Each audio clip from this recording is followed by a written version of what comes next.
I'm here to talk about the vote that we will take later today on this floor regarding the President's National Emergency Declaration.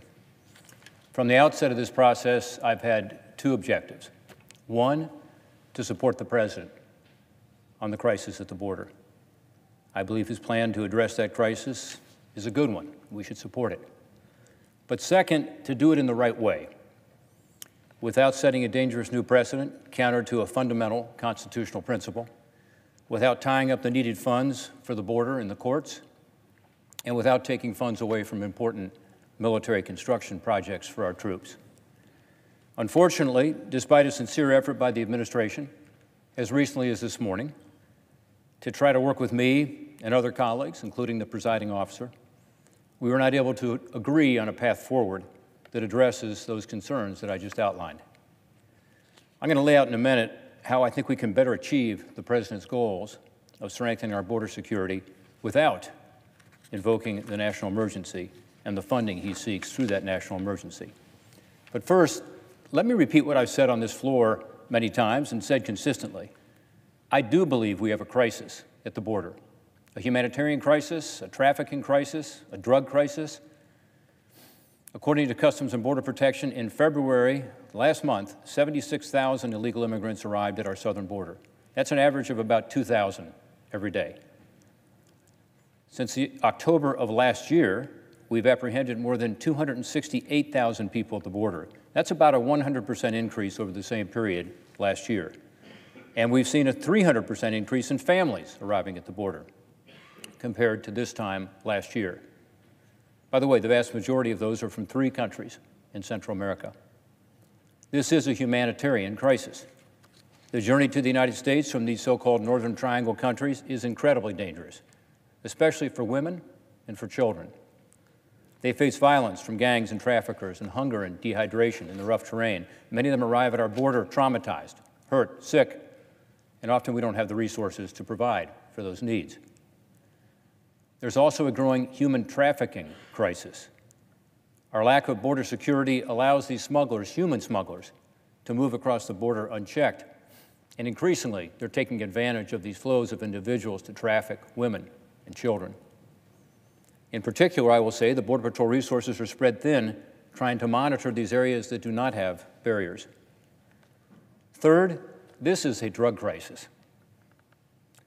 The Drug Enforcement Agency has said the southwest border remains the primary entry point for heroin into the United States.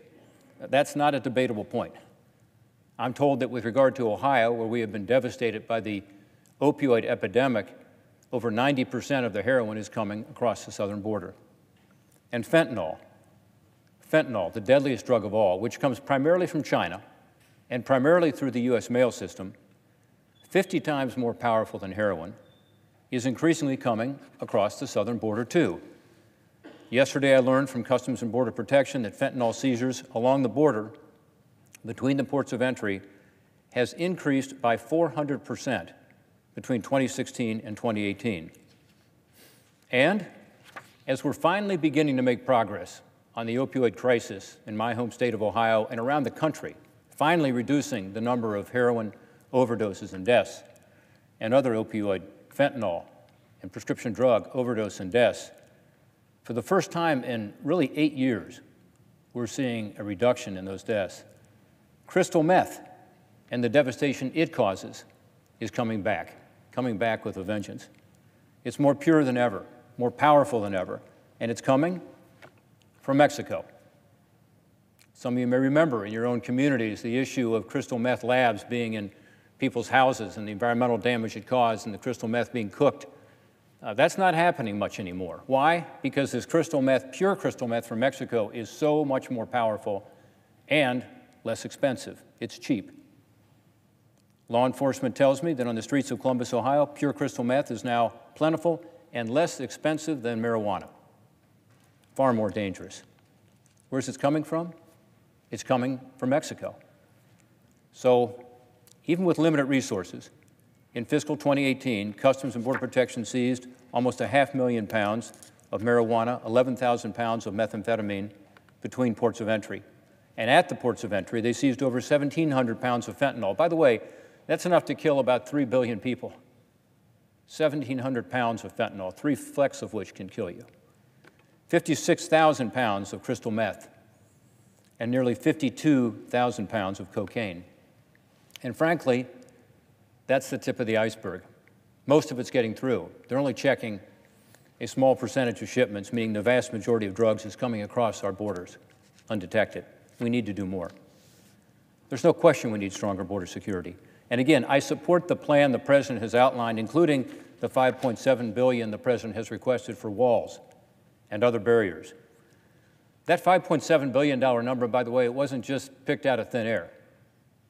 It funds the top 10 priorities of the Customs and Border Protection Border Security Improvement Plan.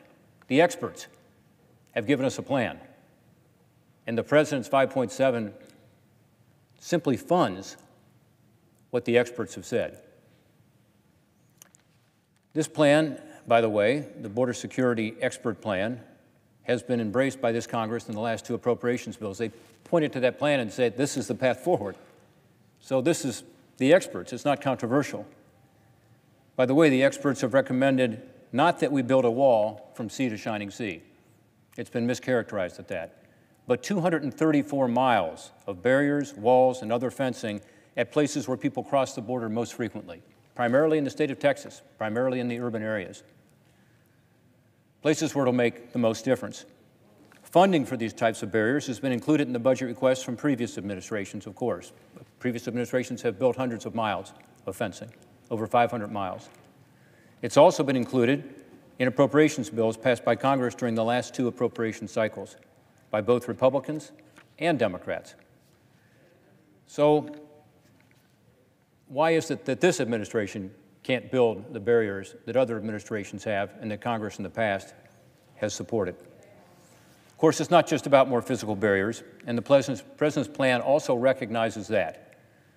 It calls for more Border Patrol agents, more technology, more surveillance, more drones, more cameras, more screening at our ports of entry, more technology to stop this illegal flow of drugs.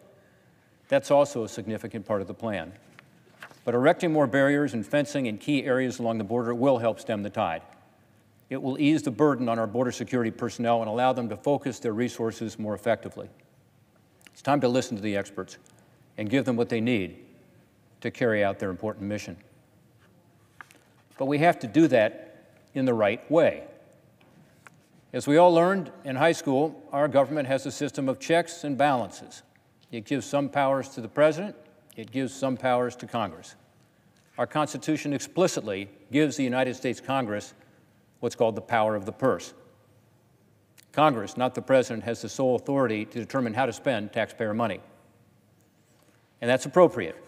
After all, we're here to represent the people. We're most accountable to the taxpayers. Once we appropriate the money for a specific purpose, then it's the President and the executive branch that's responsible for administering those programs. So we had our spending fight here in Congress. I thought we should give the President the full amount of money he requested for barriers, and I voted that way.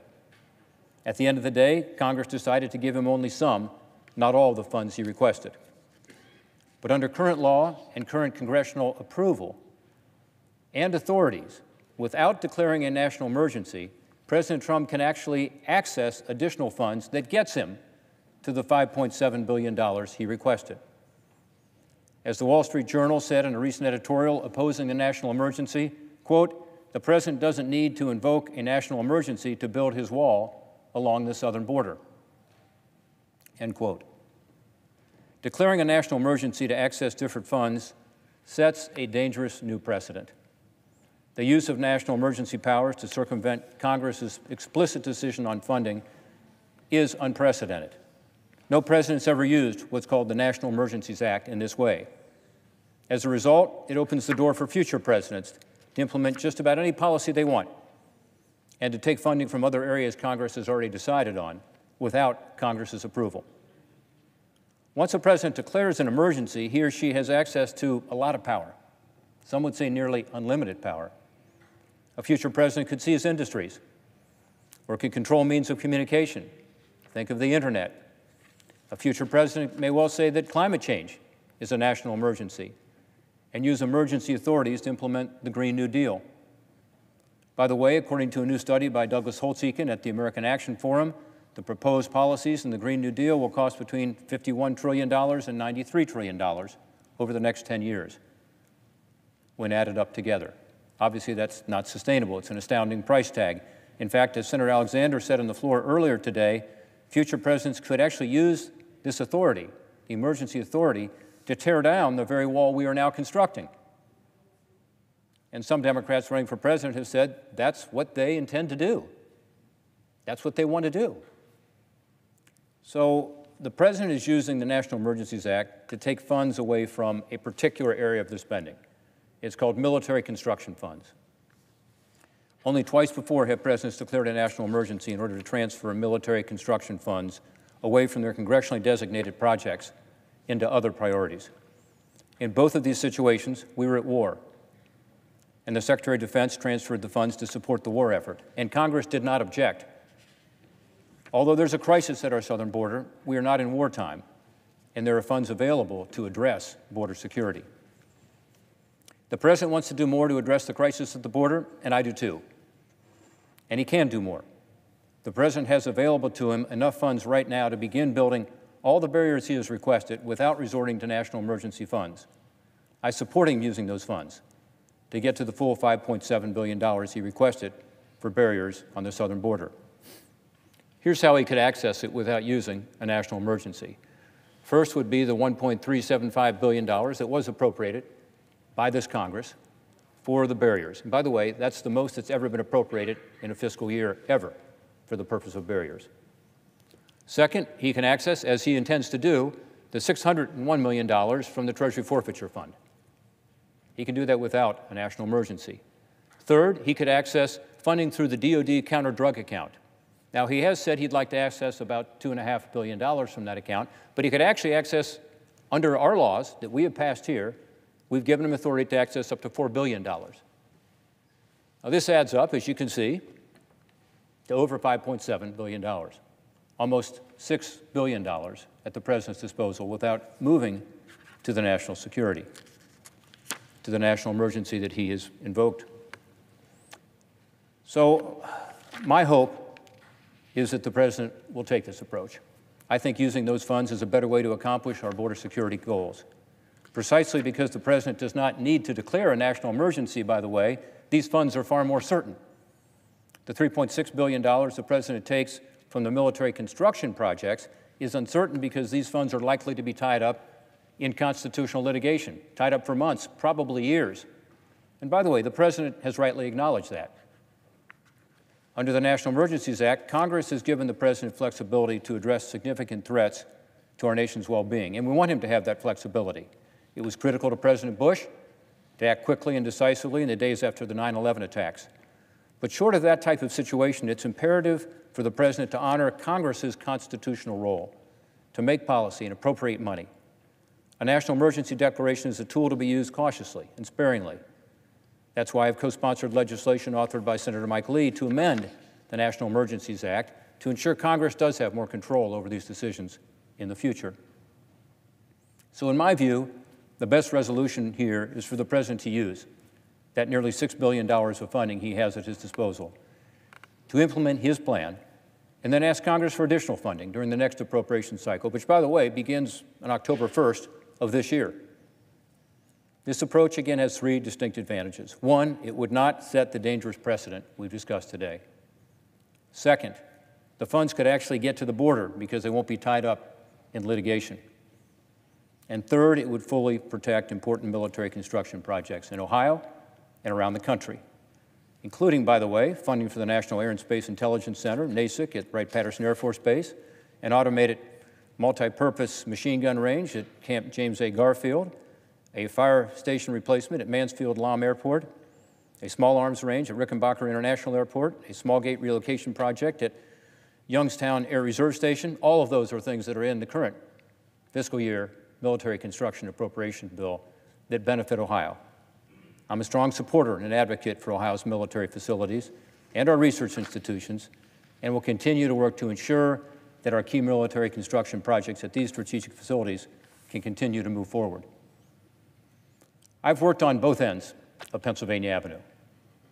I've had the honor of being a senator and a congressman on this side, and I've worked for 2 White Houses. In fact, I was associate counsel to President Bush 41 in his White House counsel's office. I know how hard it can be for the executive branch, the president, and Congress to find that balance that our founders intended between the executive branch and the legislative branch. But our founders drew a clear line on at least one thing. Congress, closest to the people, would have the power of the purse. When President Obama bypassed Congress and took executive action to create new immigration policy, this was back in 2012, I spoke out. I criticized him because of the constitutionality issue. I said I agreed with President Obama that our immigration system was, and by the way, still is, broken. I agreed we needed to work together to fix it. But I said it doesn't mean that a president can ignore Congress, substitute his own judgment for the will of the people, and make up new laws on his own. That's what I said President Obama did. I believed it was wrong then. I believe the president's use of national emergency declaration to access already approved military construction project funding is wrong now. I support his goals. President Trump is right that we have a crisis, and I support his plan to secure the border. And he can fully fund it in a more reliable way. By the way, anyone who cares about getting that money to the border to build walls ought to want that certainty. Each one of us in this body has sworn an oath to support and defend the Constitution of the United States. So today, I will vote to support the disapproval resolution that is before us. I know the President has the votes to pursue his approach. Even if the disapproval resolution passes, he can veto it, and his veto will be sustained. I know that. But I continue to hope the President uses the funds he has available to him without creating a bad precedent, having some of the needed funds tied up in the courts, and taking money from important military projects. President Trump is right about the crisis at the border, and the approach I outlined today would enable him to accomplish his policy objectives on the border and honor our Constitution. I yield back my time.